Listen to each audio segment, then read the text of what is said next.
पवित्र Rathyatra उपलक्षे CNC college तरफरु आपण मानंकु हार्दिक अभिनंदन।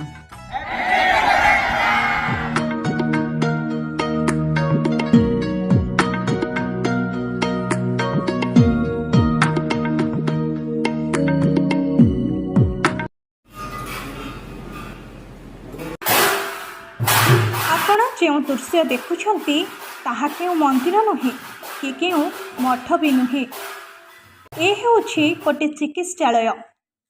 हाँ आज्ञा, ए होछि बलांगीर जिला पाटणागढ़ शकुंतला डायग्नोस्टिक चिकित्सालय, जेउठारे चतुर्थ मूर्ति को इष्ट भाव में पूजा अर्चना करा जाए।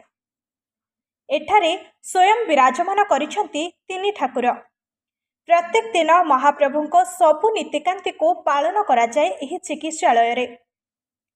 ए चिकित्सालयर वातावरण एपरी कराजिबार कारण एठारे महाप्रभु दर्शन ही रोगी को आश्वस्ति मिले।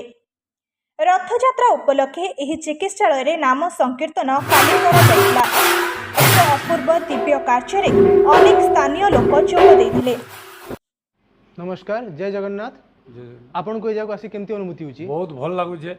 जहाँ भी आम दर्शक देखलु समस्ते आसलु संप्रदाय पार्टी बाहु फासट आमर गाँव जे बाहु फासट पूर्ण माँ पूर्णवासी संप्रदाय पार्टी आसिक देखलु जगन्नाथ महाप्रभु देखलु सबू एकदम बढ़िया लगला। तुम कारुकार्य जहाँ किसी भी आम देखिक जाऊँ जे बहुत पसंद लगला बोली आसिक आम इनो ताल खोल धरिकी आसिक थरे दुई थर नाचिक गीत वाद्य करी आम इनु जाऊँ।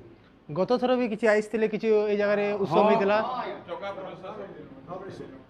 आईसथिलु आपन जिन चका आनले चका आनला परे आमे आसलु समस्ते माउसी मंदिर रु सेटा चका के प्रशासन करी ए जगह आनलु चका रखीदेलु इनो भी संप्रदाय के नाचलु आउ तापरे गलु आमे।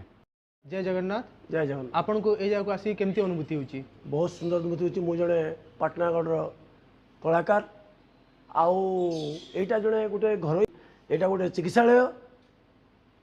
एटा तो चिकित्सालय हेले भी एटा संपूर्ण रूपे गोटे आध्यात्मिक चेतना आसुची। जगह लोक कहती बा पुराण वर्णित अच्छी सकल तीर्थ चरण बद्रिका जीवी कारण ठीक सेमती लगे। ये जगह को आसिले अपूर्व आनंद मिलूँ। ये जगह को आसी गत वर्ष भी किछि दिन तले रथ चक नंदीघोष चक आसाला एठिकी आम सब आसलु ये झांझ परिवेशन करी अपूर्व आनंद अनुभव कलु आम। आमती जगन्नाथ आशीर्वाद थाऊ प्रति वर्ष एमती ठाकुर को डकु था आम झांझ परिवेशन करी आम प्रभु कृपा लाभ कर। आगे आगे बलिया पछे पछे कालिया मझिरे हलदी मुही डाको दिए डाहु को दांडो सारा भक्त रथ गड़े खाई खाई मने मने खोजे जगा एणे तेणे चाही आसिची की